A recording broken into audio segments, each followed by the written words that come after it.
Welcome back to Outdoor Adventure Training. My name is Mikey Bell, and in today's video, we're going to provide you with specific exercises and drills that you can utilize on stairs to help you train for hiking, backpacking, and mountaineering. This video is following up on our most recent video on how to train for hiking and backpacking when you don't have access to mountains. In this video, I go in depth talking about all the tools and tricks that you can utilize to make sure you show up to the trailhead prepared. And in that video, I discussed one of my favorite ways to build strength and endurance for going uphill and downhill is utilizing the stairs. So today we're going to dive in depth to some specific exercises and things to think about while performing these exercises so you can show up trail ready to your next adventure. We're here at Raider Stadium at Southern Oregon University in beautiful Ashland, and we have a lot of stairs to work with, as you can see, but you don't need a whole stadium or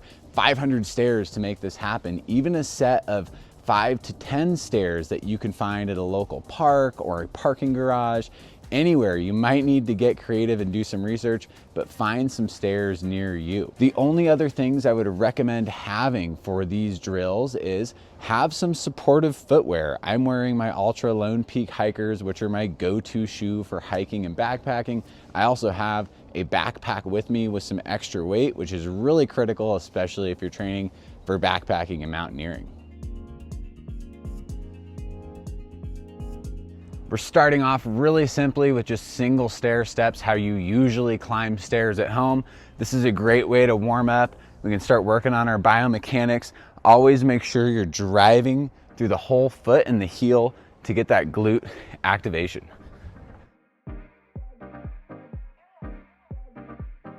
Moving on to every other stair. These stairs I'm working with are pretty small. They're only 6 to 8 inches. So I really love skipping a stair. Just make sure you're not rocking your momentum forward.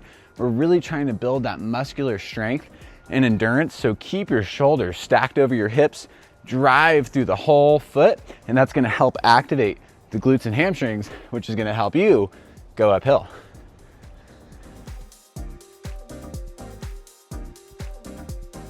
This next one is all about speed and quickness. This is going to challenge your cardiovascular system and your ability to move quickly with your feet, which is really key when you're on the trail to adapt to your surroundings. A few different ways you can do this. You can quickly go up every stair, 1 foot on each, or for a little bit of a brain challenge, you can go 2 feet on each stair and really try to pump those feet and arms so you can get that heart rate up and improve your overall ability to react to the external environment.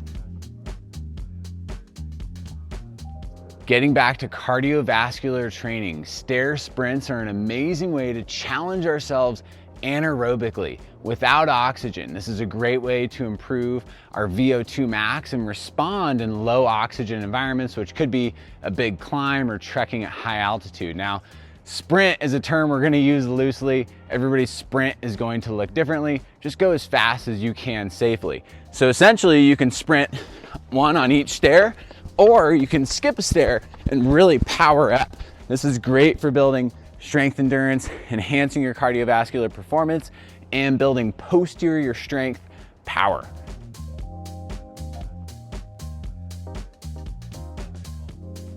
The French step is a classic technique that's largely used in mountaineering to maximize our points of contact with crampons. But that being said, hikers and backpackers, trekkers can all use this technique on steeper terrain. And even if you don't plan on using it in the mountains, it's a great way to challenge the gluteus medius in particular and just mix up your training in a more diverse way. So all we're going to do is cross over with the downhill leg, keeping both of my feet parallel and my chest and my whole torso rotated in that same direction. And I'm gonna step out and cross over. So you could also call this the crossover step, but I'm really being intentional about grounding my whole foot on the ground, meaning I'm not just pushing up on the toe. I'm really trying to keep things planted, core engaged, chest ahead, drive through the glutes. This is really gonna challenge that gluteus medius again, which is really key in not letting those knees collapse in.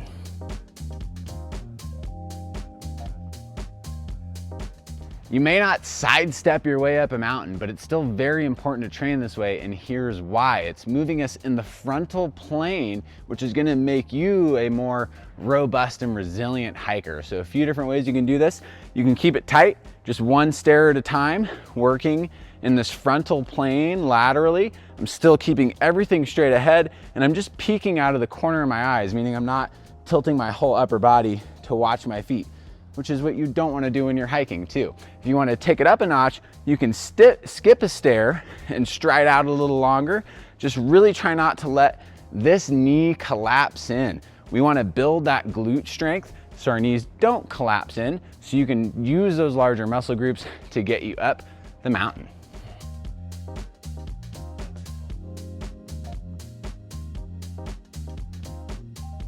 Next, we're transitioning into plyometrics, which is again all about responding to the external feedback in the environment.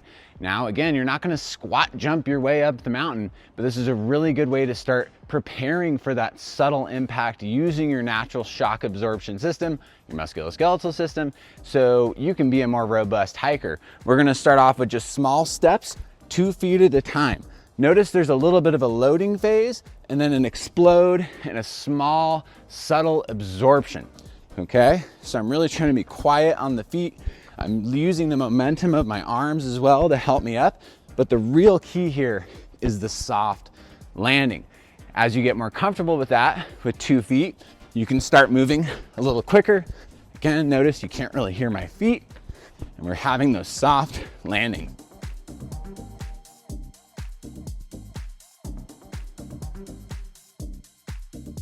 Once you feel like you can perform the 2-legged hop with some degree of confidence, we can progress into a single leg hop.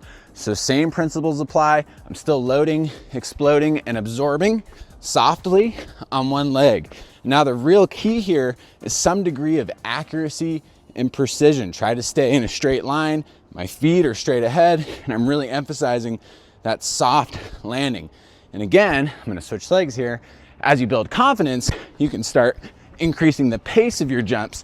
This is really gonna help strengthen all those smaller stabilizing muscles in your feet, ankles, and calves, so you're gonna crush it on your hike. Similar to what we did on the uphill stair drills, we can diversify the planes of motion we're moving in plyometrics. What I mean by that is I can work laterally with a single leg hop.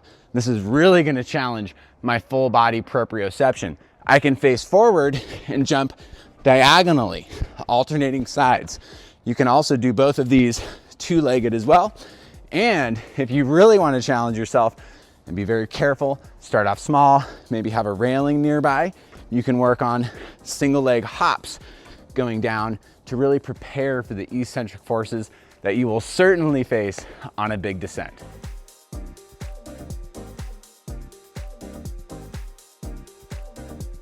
One of the biggest mistakes I see hikers, backpackers, and especially mountaineers make in their training is not preparing for the descent. So we're talking about all these stair drills coming up. We can be really mindful of what we're doing every single rep coming back down. And I highly recommend focusing on a slow, controlled descent. There are other drills which we'll introduce shortly, but to start off, try to get that whole foot grounded and drive the knee over the toe. This is really going to challenge that eccentric strength, meaning you're resisting the load on the way down through the quadriceps primarily, and closely mimics the reverse step-up exercise that we love to do in the gym. Really keeping the core engaged, chest up, and slowly absorbing that impact on the way down.